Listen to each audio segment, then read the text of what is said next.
Assalamualaikum warahmatullahi wabarakatuh.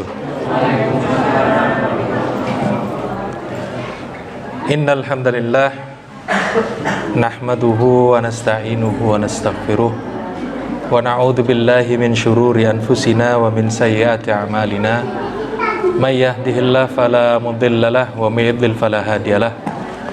Asyhadu an la ilaha illallah wahdahu la syarikalah wa asyhadu anna Muhammadan abduhu wa rasuluhu la nabiyya ba'dah.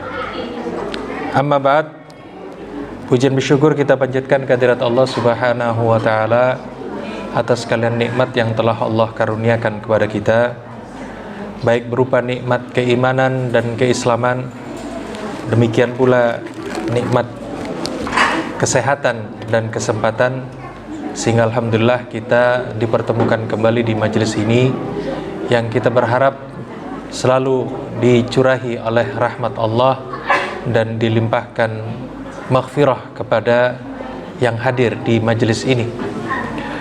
Yang kedua kalinya salawat serta salam tetap tercurah atas junjungan kita Nabiullah Muhammad sallallahu alaihi wasallam, yang dengannya tersampaikanlah hidayah dari Allah, yang dengan beliau pula tertunaikanlah risalah kenabian, yang dengannya kita bisa merasakan bagaimana hidup dalam panji-panji Islam, yang mudah-mudahan kita semua senantiasa diberi istiqomah oleh Allah Subhanahu wa taala untuk tetap bisa menjalankan ajaran Rasulullah sallallahu alaihi wasallam, demikian pula menjaga sunnah-sunnah beliau.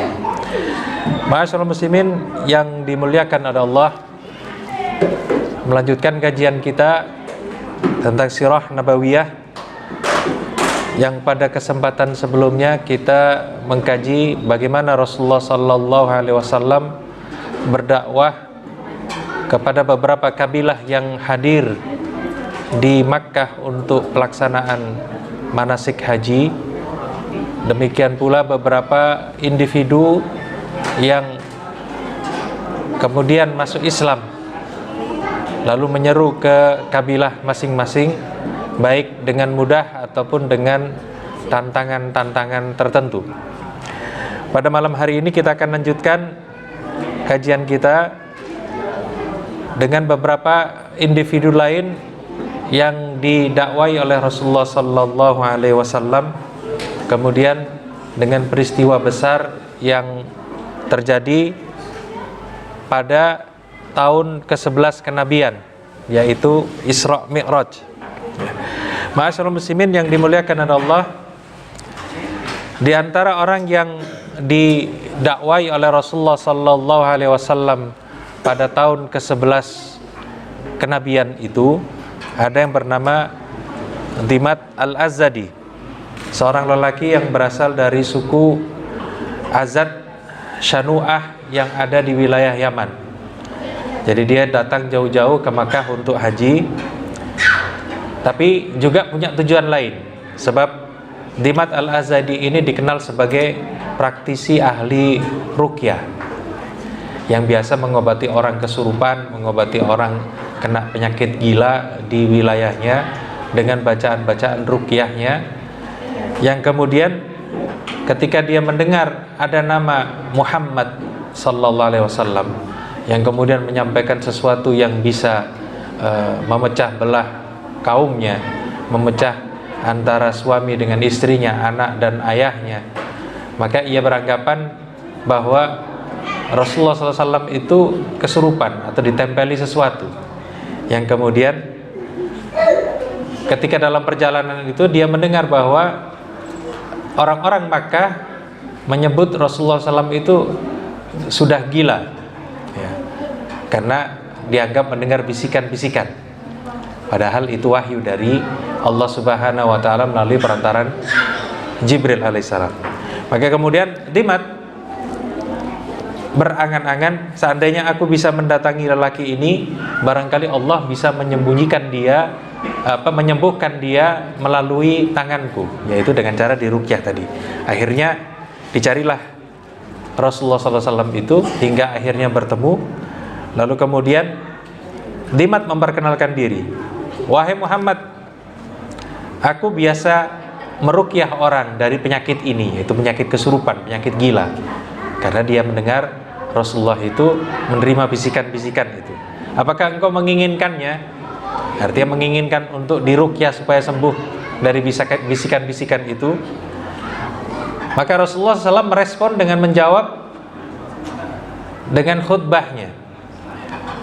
Yang dimaksud khutbah ini muqaddimahnya, yaitu Rasulullah kemudian mengucapkan, Alhamdulillah nahmaduhu wa nasta'inuhu wa nastaghfiruh, may yahdihillah fala mudhillalah wa may yudlil fala hadiyalah, asyhadu an la ilaha illallah wahdahu la syarikalah wa asyhadu anna Muhammadan abduhu wa rasuluh.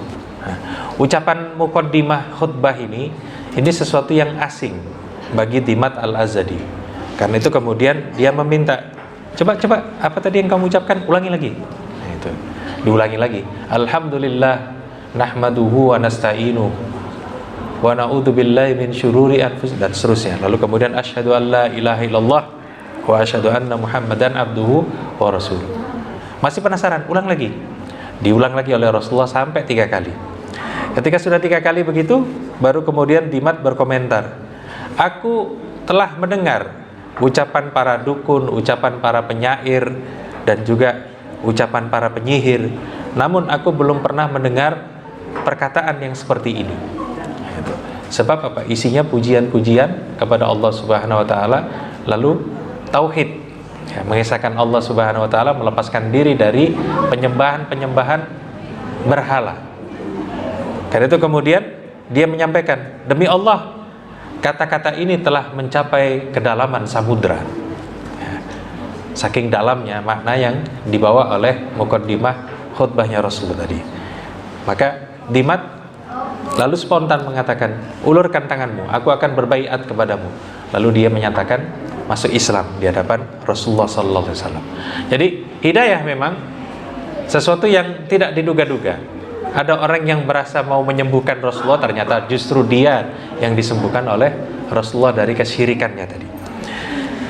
Ma'asyiral muslimin yang dimuliakan Allah, kemudian dalam kesempatan yang berbeda Rasulullah SAW di musim haji tahun ke-11 keluar bersama Abu Bakar As-Siddiq radhiyallahu anhu dan juga Ali bin Abi Thalib radhiyallahu anhu.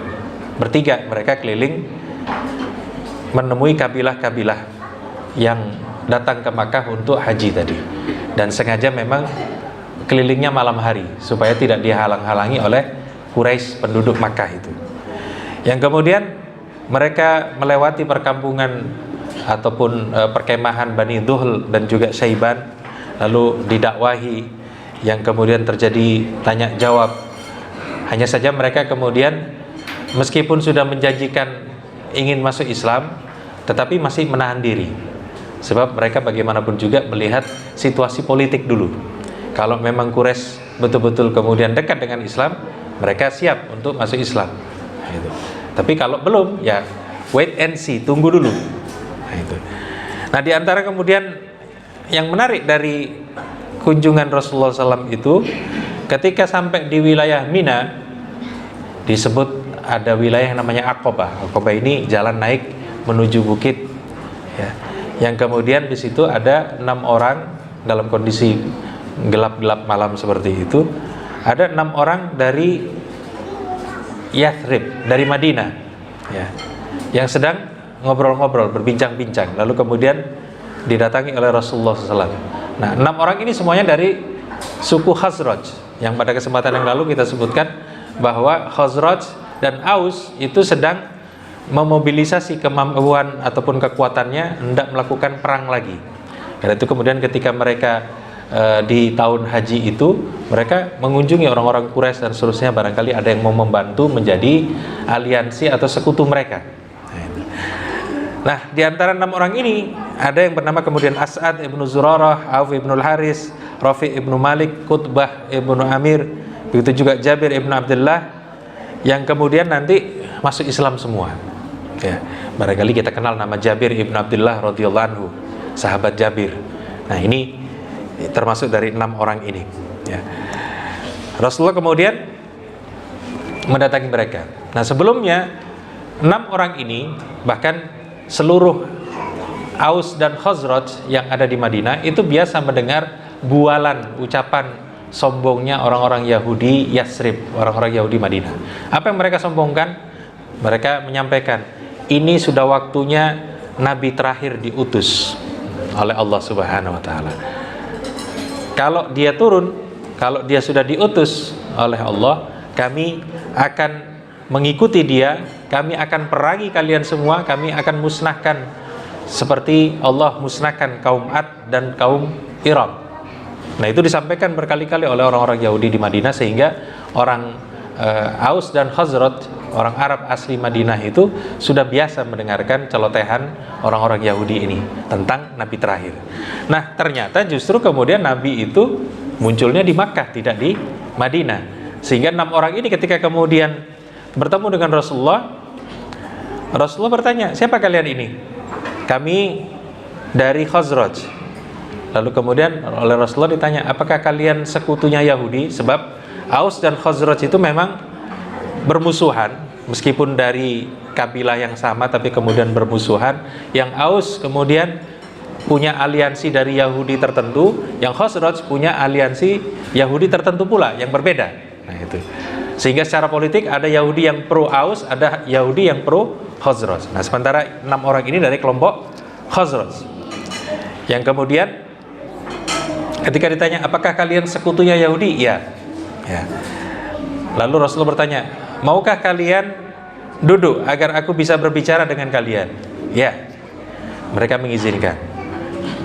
Yang kemudian Rasulullah SAW duduk di situ lalu menyampaikan tentang hakikat Islam, dakwahnya beliau, menyeru mereka untuk menyembah Allah semata-mata. Lalu kemudian Rasulullah membacakan Al-Quran kepada 6 orang ini, yang tentu saja mereka takjub dengan Al-Quran yang dibaca oleh Rasulullah SAW itu.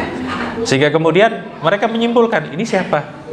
Lalu mendengar namanya, ini adalah Muhammad SAW.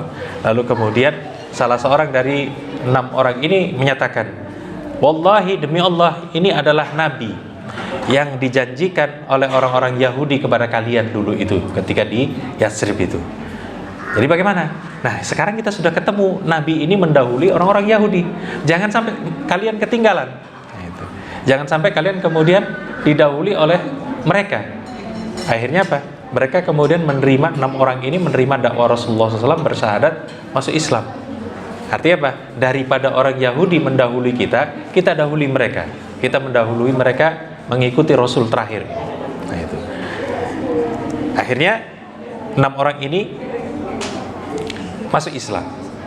Yang saat itu tentu saja Aus dan Khazraj, karena didera peperangan antar saudara mereka itu, sudah capek mereka dengan perang-perang antara Aus dan Khazraj itu. Yang kemudian mereka menyampaikan kepada Rasulullah SAW, kami sudah tinggalkan kabilah kami itu. Ya. Sedangkan kabilah kami itu tidak ada yang lebih suka perang antar mereka sendiri melebihi mereka. Ya. Yang kemudian mereka berharap mudah-mudahan engkau bisa mempersatukan kabilah ini. Kami akan kembali kepada mereka ini, kepada Khazraj itu, kami akan dakwai mereka, kami akan seru mereka agar mereka bisa menerima dakwahmu nanti. Ya. Jika kemudian Allah menyatukan mereka melalui tanganmu, maka engkau akan menjadi manusia yang paling mulia di antara mereka. Dan akhirnya 6 orang ini setelah haji pulang kembali ke Madinah, ke Yasrib, lalu mendakwahkan Islam. Yang gara-gara 6 orang ini kemudian seluruh Khazraj itu mulai memperbincangkan Muhammad sallallahu alaihi wasallam. Nah, itu. Tidak Pak, sebab mereka sudah masuk Islam, menyampaikan itu lalu mudah. Nah, di sini kita bisa melihat bagaimana penduduk Madinah itu sebenarnya mudah sekali didakwai Islam dibandingkan dengan Quraisy. Quraisy ini sulit gitu. Lebih keras kepala dibandingkan dengan penduduk Madinah itu. Jadi kita lihat banyak yang kemudian datang dari luar kota Makkah lalu kemudian didakwai masuk Islam.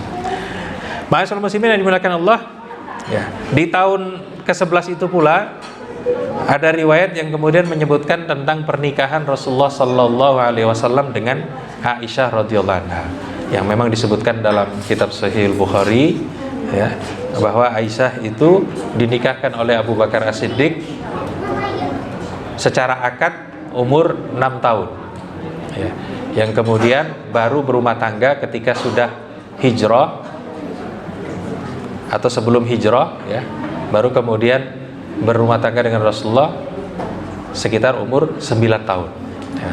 Nah, ini memang menjadi perdebatan para ulama, apakah betul 6 tahun atau 9 tahun gitu ya. Sebab ada yang membandingkannya dengan umur dari kakak Aisyah radhiyallahu anha yang bernama Asma bintu Abi Bakar radhiyallahu anhuma, yang kemudian ada yang menganggap umur Aisyah ketika menikah dengan Rasulullah itu setidaknya 16 tahun. Tapi itu perdebatan yang memang tidak henti-hentinya sampai sekarang ya. Nah, karena hadis ini memang disebutkan dalam kitab Sahih Bukhari, kebanyakan ahli sejarah itu mengikuti hadis tersebut karena memang sahih secara sanadnya. Baik, ma'asyiral muslimin yang dimuliakan Allah, saya lanjutkan bagian yang berikutnya, yaitu terkait tentang Isra Mi'raj. Nah, ini yang biasa kemudian kita melihat kaum muslimin merayakannya ya. Isra Mi'raj ini memang diperdebatkan dari segi kapan sebenarnya waktunya itu. Apakah di awal kerasulan Rasulullah SAW ataukah di akhir dakwah beliau di Makkah atau bagaimana? Nah, ada beberapa pendapat memang yang biasa dinukil di dalam kitab-kitab tarikh, kitab-kitab sejarah. Salah satunya ada yang mengatakan bahwasanya Isra Mi'raj itu terjadi pada tahun ketika Allah memuliakan beliau dengan kenabian. Artinya ketika Rasulullah SAW itu diangkat menjadi Rasul, didatangi oleh Jibril alaihissalam, turun wahyu pertama, tidak lama setelah itu Isra Mi'raj. Nah, pendapat ini dipilih oleh Imam At-Tabari, salah seorang ahli tafsir terkemuka di abad ketiga. Ya, alasannya barangkali saat itu karena perintah sholat itu sudah dimulai dari awal sejak Rasulullah Sallallahu Alaihi Wasallam menjadi Rasul. Jadi kalau memang dari awal, sedangkan Isra Mi'raj itu isinya perintah tentang sholat, berarti Isra Mi'raj ada di awal. Nah, ini kesimpulannya ya. Tapi tentu saja riwayatnya tidak pasti. Kemudian ada yang mengatakan bahwa Isra Mi'raj itu terjadi 5 tahun setelah diutus menjadi Nabi. Nah, ini dipilih oleh Imam An-Nawawi dan juga Imam Al-Qurtubi dalam pendapat mereka berdua, yang tentu saja menurut perhitungan mereka seperti itu. Sebab ada masa memang terbukti bahwa sholat-sholat awal itu hanya 3 kali sholat saja. Nah, itu yaitu ketika kemudian terbit fajar, lalu kemudian ketika zuhur dan ketika maghrib.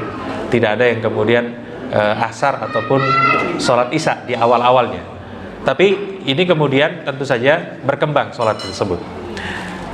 Ada juga yang mengatakan Isra Mi'raj itu terjadi pada malam 27 Rajab tahun ke-10 kenabian. Nah, ini yang paling masyhur, yang sering kemudian kita melihat masyarakat kaum muslimin merayakannya tanggal 27 Rajab, itu perayaan Isra Mi'raj.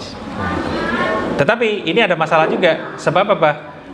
Ini disebutkan oleh Al-Allamah Al-Mansur Furi itu tahun 10 kenabian. Nah, yang jadi aneh, kenapa kemudian 10 kenabian? Kita lihat itu bulan Rajab, 27 Rajab tahun 10 kenabian. Sementara disepakati oleh para ulama bahwa perintah sholat itu baru muncul, dalam artian lengkap 5 kali sholat itu baru muncul setelah Khadijah radhiyallahu anha meninggal dunia. Nah, itu ini jadi masalah. Kenapa? Rajab itu kan bulan-bulan awal ya. Sementara Khadijah itu meninggal kurang lebih bulan Ramadan, bulan-bulan akhir. Nah, bagaimana kemudian perintah sholat itu turun di akhir-akhir tahun kalau Isra Mi'rajnya di awal tahun? Kan tidak nyambung. Nah, itu. Maka kemudian ada yang menganggap 27 Rajab ini meskipun sama-sama tahun 10 kenabian, tetapi bulannya kayaknya tidak tepat. Nah, itu. Kemudian ada juga yang berpendapat bahwa Isra Mi'raj terjadi 16 bulan sebelum Rasulullah hijrah, berarti tahun ke-12 kenabian. Ada pula yang menyatakan itu terjadi di tahun terakhir beliau ada di Makkah, di bulan Muharram. Nah, sebab setelah itu baru kemudian berangkat ke Madinah. Ada pula yang mengatakan Rabiul Awal tahun ke-13 kenabian. Nah, pendapat-pendapat ini memang tidak ada dalil yang kuat untuk menyatakan ini yang paling kuat, ini yang bisa dijadikan rujukan. Kenapa begitu? Sebab peristiwa-peristiwa di masa dakwah Rasulullah itu memang datanya sangat sedikit, hadisnya tidak terlalu banyak. Kalaupun ada, itu rata-rata tidak ditentukan tanggalnya kapan, harinya apa, tahun berapa, enggak. Nah, karena itu kemudian yang paling kuat, kita hanya bisa menyatakan bahwasanya Isra Mi'raj itu terjadi di 3 tahun terakhir. Apakah itu di tahun 11, ataukah di tahun 12, ataukah di tahun 13, tidak bisa dipastikan. Sebab apa? Kalau kita lihat tentang turunnya surah Al-Isra, ya, ketika Allah menyatakan subhanalladzi asra bi'abdihi lailan minal masjidil haram ilal masjidil aqsa alladzi barakna haulah, itu turunnya di tahun-tahun terakhir dakwah Rasulullah SAW di Makkah, sehingga bisa kita pastikan memang tahun-tahun terakhir itu. Tapi kapannya? Nah, ini kurang tepat. Nah, kalau kemudian ada yang merayakan Isra Mi'raj tanggal 27 Rajab, ya ini tentu saja mengikuti salah satu dari pendapat tersebut. Hanya memang tidak bisa dipastikan gitu secara akurat dari sisi kesejarahan. Baik, ma'asyiral muslimin yang dimuliakan Allah, terlepas dari itu kita lanjutkan. Di dalam riwayat yang terkait tentang Isra Mi'raj, salah satunya disampaikan oleh Ibnul Qayyim rahimahullah yang menjelaskan rinciannya. Ya, meskipun tidak semuanya, tetapi ada bagian yang paling penting dari Isra Mi'raj ini. Yang pertama yaitu terkait tentang bahwa Rasulullah Sallallahu Alaihi Wasallam diperjalankan dengan jasadnya, jasad betul, tubuhnya. Sebab ada yang berpendapat Rasulullah itu tidur lalu rohnya diisrokan. Ada yang berpendapat seperti itu. Yaitu pendapat dari kalangan Mu'tazilah, ya, yang menganggap bahwasanya perjalanan langsung dengan fisik itu mustahil. Hanya rohnya saja yang diisrokan. Gitu. Nah, tetapi pendapat yang paling kuat Rasulullah Isra ini betul-betul jasad. Ya. Yang kemudian dari Masjidil Haram menuju Baitul Maqdis di wilayah Syam, Palestina, yang kemudian menaiki buraq, ya, makhluk yang kemudian berkecepatan luar biasa itu ditemani oleh Jibril alaihissalam. Sampai kemudian di Baitul Maqdis, ibaratnya buraqnya ini diparkir di depan pintu Masjidil Aqsa. Lalu Rasulullah kemudian sholat di situ mengimami seluruh nabi. Nah, ini habaran-habaran gaib yang memang bagi kita kewajibannya hanya mengimani saja. Ini bagaimana Rasulullah mengimami para rasul itu? Apakah rasulnya itu, para rasul itu betul-betul kemudian lengkap dengan jasadnya atau ruhnya saja? Wallahu a'lam bishawab. Nah, itu. Ya. Baik, kemudian setelah dari Baitul Maqdis baru kemudian diangkat Isra yang pertama, yaitu ke langit dunia, ke langit pertama. Yang di situ disebutkan dalam riwayat panjang, Jibril alaihissalam mengetuk pintu. Di kitab Sahih Bukhari berkali-kali hadis terkait tentang ini. Mengetuk pintu langit, lalu penjaganya, siapa ini? Jibril. Kamu membawa siapa? Muhammad. Iya, kalau begitu silakan masuk, sebab aku hanya diperintah untuk membuka langit ini untuk Muhammad saja. Akhirnya naik, masuk ke langit pertama itu. Yang kemudian Rasulullah bertemu dengan Nabi Adam alaihissalam. Yang kemudian Nabi Adam mengakui, mengenali, jadi memberi salam, menyambut Rasulullah, mengenali, lalu kemudian mengakui bahwasanya Rasulullah itu betul-betul seorang Rasul. Yang saat itu ditunjukkan kepada Rasulullah, sebelah kanan beliau roh-roh dari orang-orang yang berbahagia, sebelah kirinya roh-roh dari orang-orang yang celaka. Gitu. Yang kemudian naik ke langit kedua, sama seperti sebelumnya. Jibril meminta izin masuk, lalu dibukakan pintu langit kedua itu, yang kemudian di situ bertemu dengan Nabi Yahya. Begitu juga dengan Nabi Isa alaihissalam. Nah, yang kemudian beliau memberi salam, lalu dua orang Nabi ini menjawab salam Rasulullah, lalu mereka menyambut dan juga mengakui kenabian Rasulullah SAW. Setelah itu naik ke langit ketiga. Sama seperti sebelumnya, mengetuk pintu, lalu kemudian masuk, bertemu dengan Nabi Yusuf alaihissalam. Yang kemudian Rasulullah memberi salam kepada Nabi Yusuf, dijawab oleh Nabi Yusuf, lalu kemudian disambut dan juga diakui kenabiannya. Naik ke langit keempat, yang di situ kemudian bertemu dengan Nabi Idris. Nah, ini yang sering menjadi dalil bahwa Nabi Idris itu dianggap sebagai orang yang belum meninggal dunia sejak diangkatnya. Sebab Nabi Idris itu memang disebutkan dari tafsir para ulama itu beliau tidak dimakamkan di bumi, masih diangkat di langit keempat. Nah, itu. Nah, ini sebagai bukti ya, salah satunya. Yang kemudian Rasulullah memberi salam, lalu Nabi Idris menjawabnya, lalu mengakui bahwasanya Rasulullah itu juga sebagai Rasul. Kemudian naik ke langit kelima. Di langit kelima Rasulullah bertemu dengan Nabi Harun. Ya. Musanya mana? Barangkali gitu bertanya. Ya. Nanti Musa di langit ke-6. Yang kemudian disambut oleh Nabi Harun alaihissalam. Lalu Nabi Harun mengakui kenabian Rasulullah sallallahu alaihi wasallam. Naik kemudian di langit yang ke-6. Di langit yang ke-6, disitulah kemudian Rasulullah bertemu dengan Nabi Musa alaihissalam. Yang kemudian Rasulullah memberi salam, disambut oleh Nabi Musa, diakui kenabiannya. Lalu kemudian Rasulullah diizinkan untuk naik lagi ke langit ke-7. Nah, ketika Rasulullah naik itu, Nabi Musa alaihissalam menangis. Ya. Dalam riwayat tersebut disebutkan menangis, lalu ditanya oleh malaikat yang ada di langit ke-6 itu, kenapa engkau menangis? Yang kemudian Nabi Musa menjawab, aku menangis karena ada seorang pemuda yang diutus jauh setelahku, ya, yang kemudian dari umatnya itu banyak yang masuk surga melebihi daripada umatku. Nah, itu artinya apa? Kaum muslimin itu jumlahnya melebihi nanti kaum Bani Israel, umatnya Nabi Musa itu. Jadi menangis karena itu tadi. Nah, ketika kemudian sampai di langit ke-7, Rasulullah sallallahu alaihi wasallam bertemu dengan Nabi Ibrahim alaihissalam, yang kemudian beliau memberi salam, lalu disambut oleh Nabi Ibrahim dan diakui kenabiannya. Baru kemudian naik ke tempat yang disebut sebagai Sidratul Muntaha. Nah, Sidratul Muntaha ini kalau secara bahasa memang agak sulit diterjemahkan. Sebab kata-kata sidrah dalam bahasa Arab itu artinya buah pohon bidara. Nah, itu. Yang disebutkan dalam Sahih Bukhari, Rasulullah itu memberikan deskripsi, memberikan ciri-ciri dari wilayah Sidratul Muntaha itu misalnya buahnya itu sebesar tempat penyimpanan makanan orang Arab. Padahal kita tahu buah bidara itu kecil-kecil. Tapi kalau yang versi akhirat atau versi langit ke-7 itu besar-besar. Daunnya, ya kalau di dunia daunnya kecil-kecil, buah bidara itu. Tetapi Rasulullah menyebutkan daun bidara yang ada di Sidratul Muntaha itu seperti telinga gajah. Berarti kan besar betul. Nah, itu.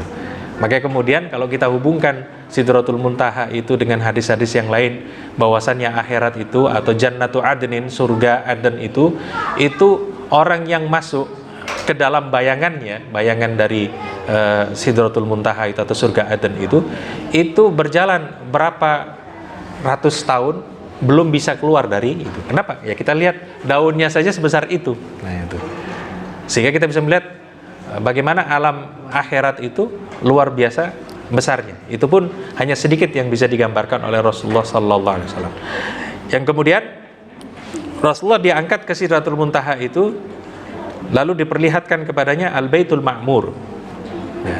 Al-Baitul Ma'mur ini tempat di mana para malaikat itu, kalau bahasa kita, setor muka, absensi. Datang 70.000 malaikat, tasbih, takbir, tahmid dan seterusnya, muter sebentar di situ tawaf, selesai keluar. Mereka keluarin enggak kembali lagi. Nanti datang rombongan lain lagi, 70.000 malaikat lagi, ada disebutkan dalam riwayat seperti itu. Kalau sudah keluar mereka enggak balik lagi, terus begitu. Nah, itu Al-Baitul Ma'mur. Yang kemudian di atasnya baru kemudian ada yang kita kenal dengan istilah Arsy. Nah, itu Arsy di sini yang tentu saja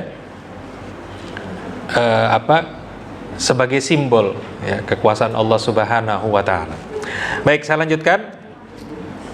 Baru kemudian beliau diangkat lagi dari Sidratul Muntaha itu bertemu dengan Allah Subhanahu wa taala Al-Jabbar. Tapi disepakati oleh para ulama, disepakati oleh para sahabat bahwa Rasulullah sallallahu alaihi wasallam itu tidak melihat langsung. Ya, jadi tidak melihat zatnya Allah. Ya. Jadi memang disebutkan dalam riwayat ini beliau mendekat hingga jaraknya seperti hanya 2 busur panah atau lebih dekat lagi. Ya, 1 busur panah barangkali 1,5 meter atau 1 meter. Nah, ini berarti kan jaraknya dengan Allah Subhanahu wa taala segitu. 2 busur tadi, ya. 3 meter, 4 meteran begitu. Yaitu kalau ukuran kita. Tetapi terkadang dalam bahasa Arab penyebutan seperti ini hanya penyebutan hiperbola ataupun untuk menunjukkan betapa dekatnya Rasulullah sallallahu alaihi wasallam dengan Allah Subhanahu wa taala itu. Yang kemudian diwahyukanlah perintah sholat 5 waktu tadi. Subuh. Tapi tentu saja awalnya perintah sholatnya itu bukan sholat 5 waktu, tapi 50 waktu. Nah, kalau 50 waktu kita bayangkan, ya jam kita saja di dunia ini 1 hari 24 jam. Kalau kemudian kita disuruh sholat, diperintahkan sholat 50 kali dalam 1 hari, itu berarti kurang lebih sekitar 25 menit sekali kita harus sholat, ya kan? Taruh misalnya 2 rakaat, 20 menit sekali sholat 2 rakaat, 20 menit lagi sholat, tidur 20 menit harus bangun sholat lagi. Nah itu, yang ini tentu saja hitung-hitungan kita sangat berat. Itu. Maka kemudian kita akan lihat dari riwayat ini, setelah menerima kewajiban 50 sholat waktu itu, ya, 50 kali sholat tadi, beliau kemudian diturunkan, masuk ke langit 7, masuk ke langit 6. Di langit 6 ketemu lagi dengan Musa alaihissalam. Yang Musa alaihissalam ini, ya kalau bahasa anak-anak sekarang, kepo, pengen tahu gitu ya. Apa perintah Allah Subhanahu wa taala kepada Rasulullah tadi? Maka ditanya, apa yang diperintahkan kepadamu? Rasulullah menjawab, 50 sholat. Maka Musa alaihissalam menyampaikan, inna ummataka la tatiku dzalik. Umatmu tidak akan mampu yang seperti itu. Terlalu banyak gitu. Sebab apa? Musa alaihissalam itu perintahnya cuma 3 sholat. Bani Israil itu cuma 3 sholat. Itu pun kesulitan. Bayangkan kalau kemudian 50 sholat dalam sehari semalam itu. Kembalilah kepada Tuhanmu. Irji ila rabbik, kembalilah engkau kepada Tuhanmu, mintalah keringanan bagi umatmu itu.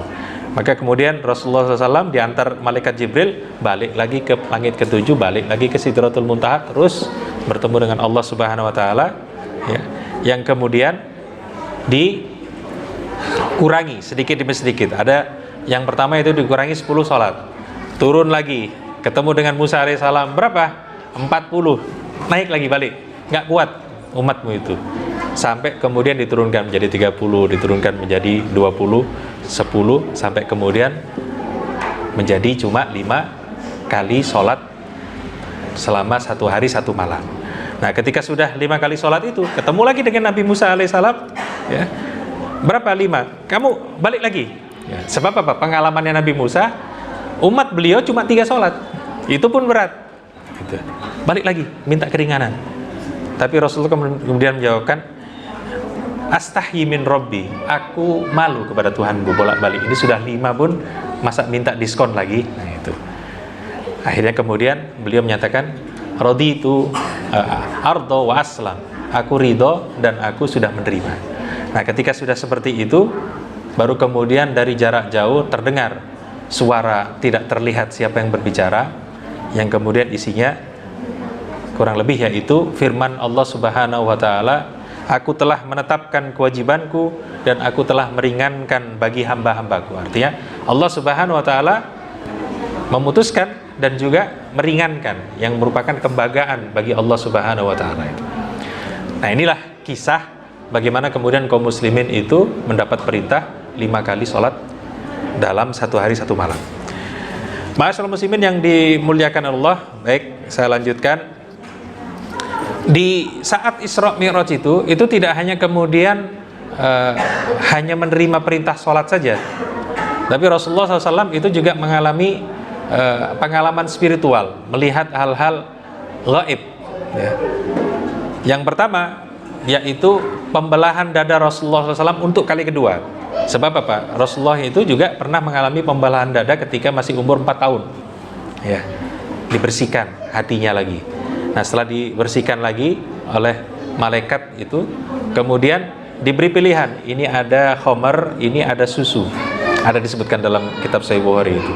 Rasulullah kemudian memilih susu untuk diminum.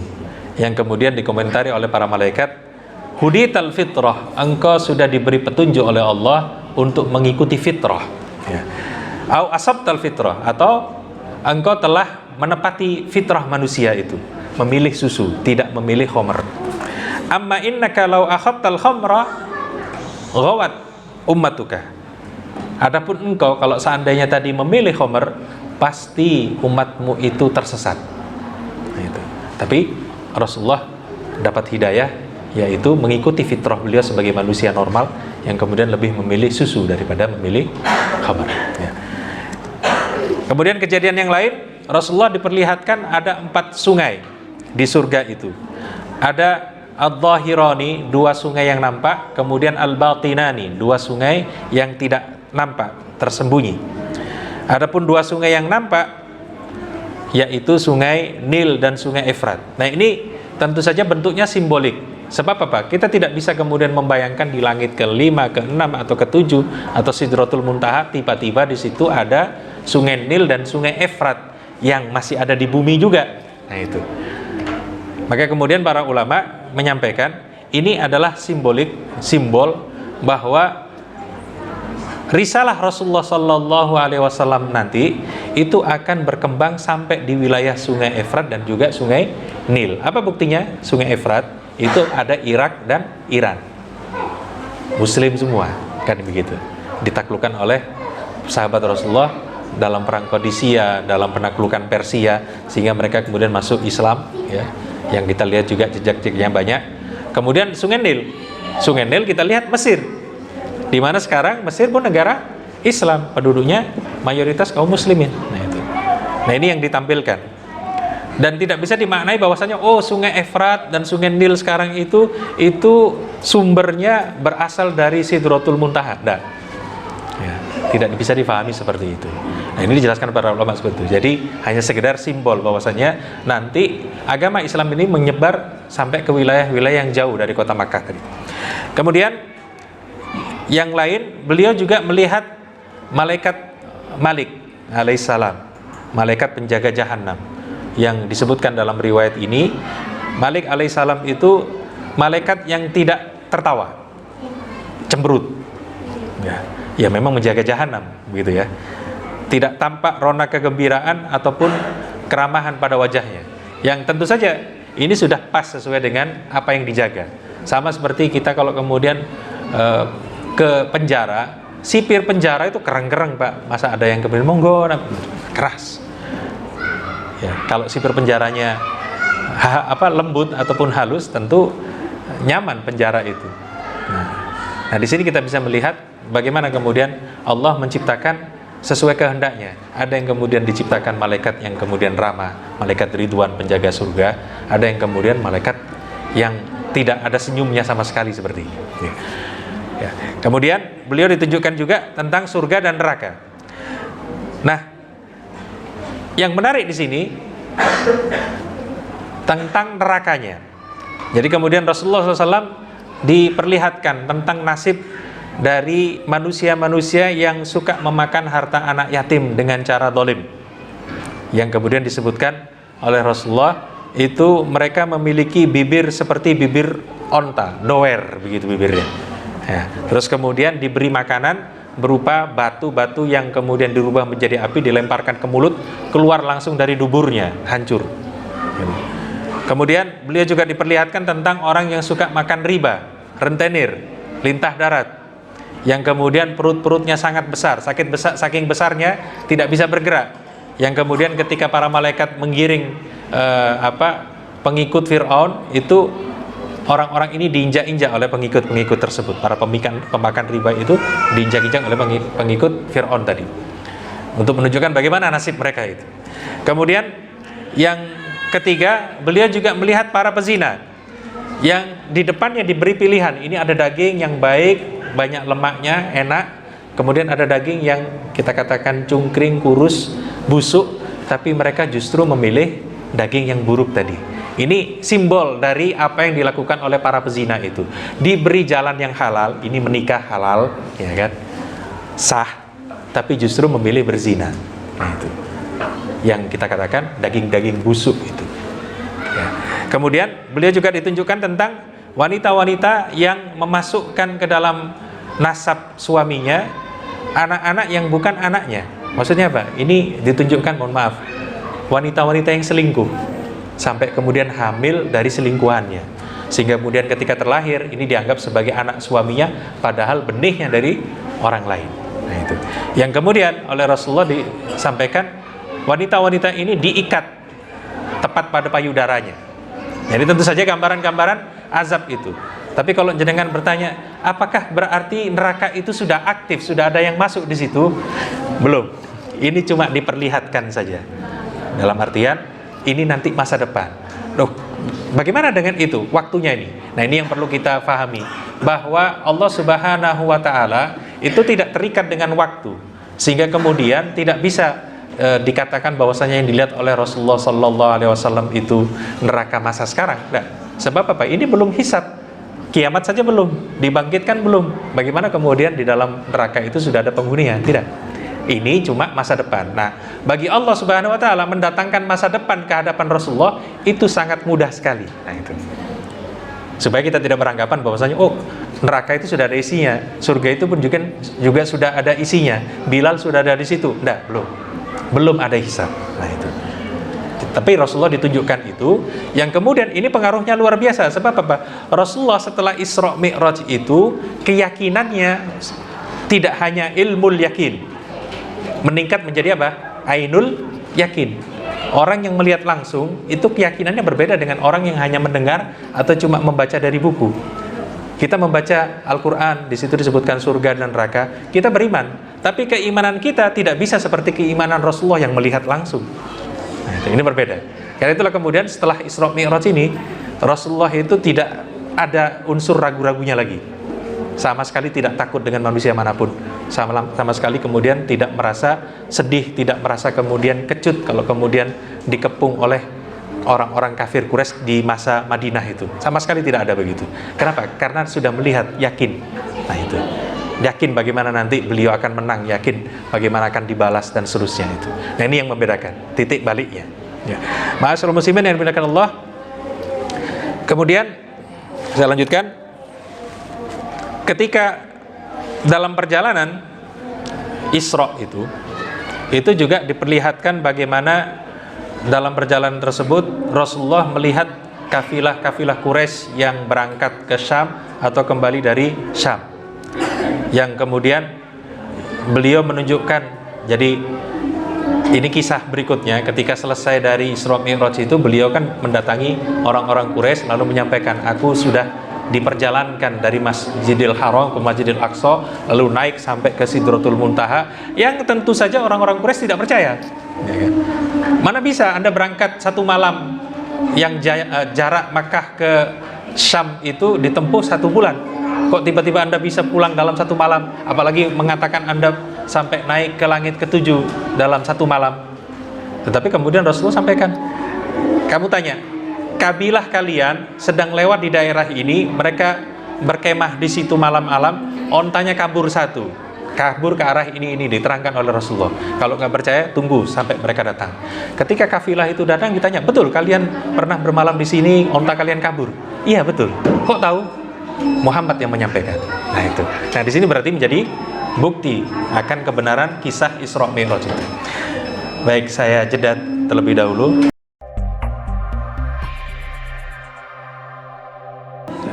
Masyaallah muslimin yang dimuliakan Allah, dari kisah Isra Mi'raj ini kita bisa melihat pelajaran besar dari Al-Quran terkait tentang bagaimana tahapan seorang Rasul menjadi manusia yang betul-betul dalam keyakinan yang sempurna terhadap kebesaran Allah dan kebenaran Allah Subhanahu wa ta'ala.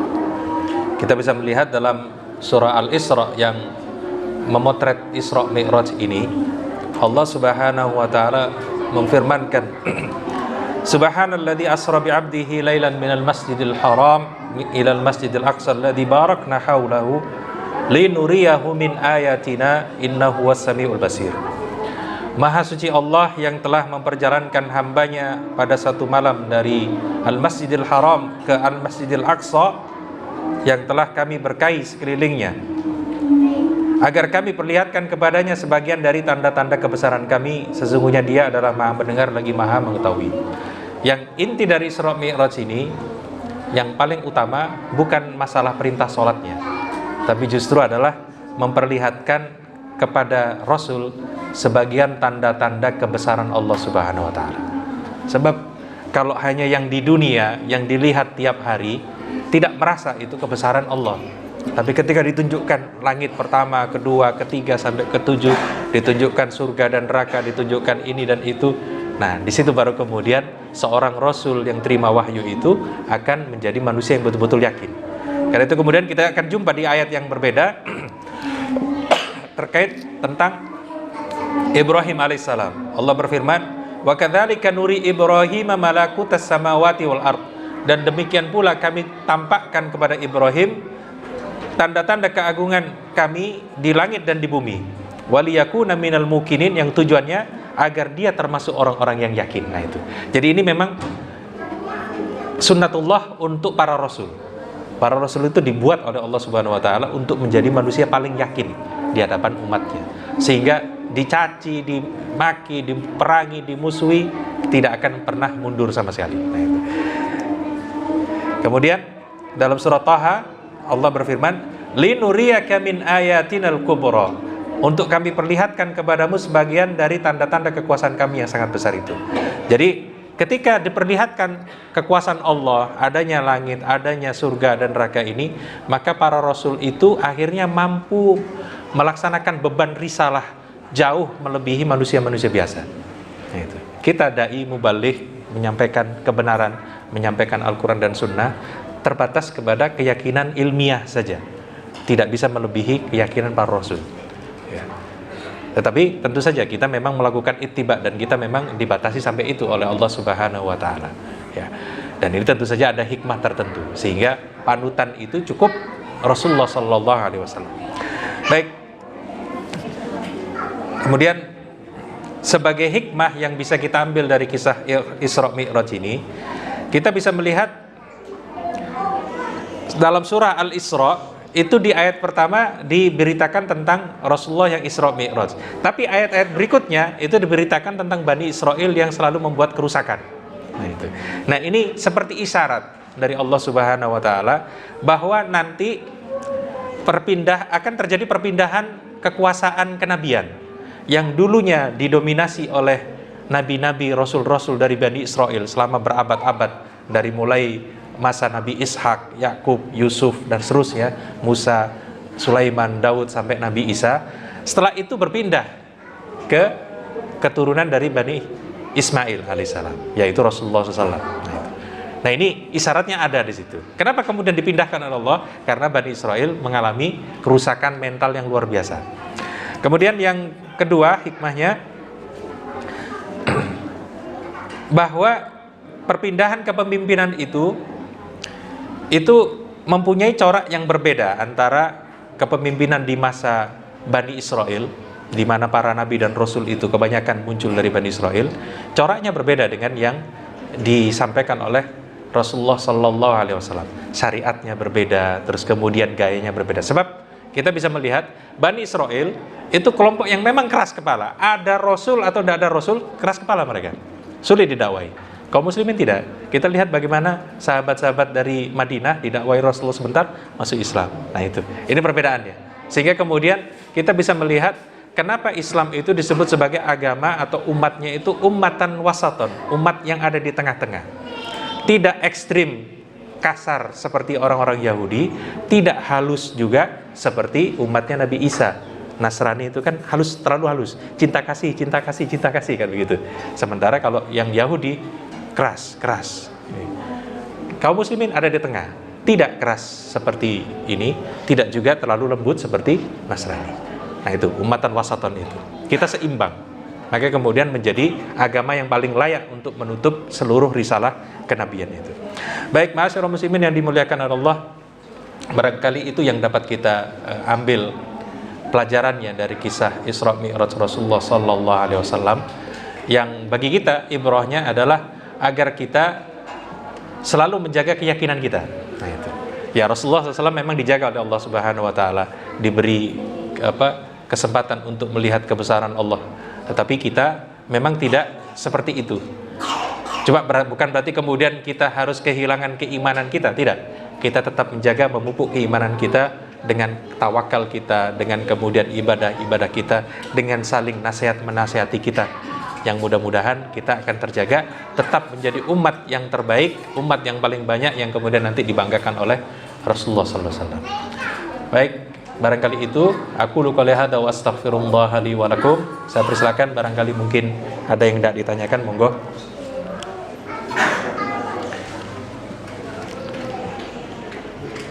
Sabun. Oke. Baik, masyaallah muslimin yang dimuliakan Allah. Kita akhiri kajian kita pada malam hari ini dengan kafaratul majlis. Subhanakallahumma wa bihamdika asyhadu an la ilaha illa anta astaghfiruka wa atubu ilaik. Wassalamualaikum warahmatullahi wabarakatuh.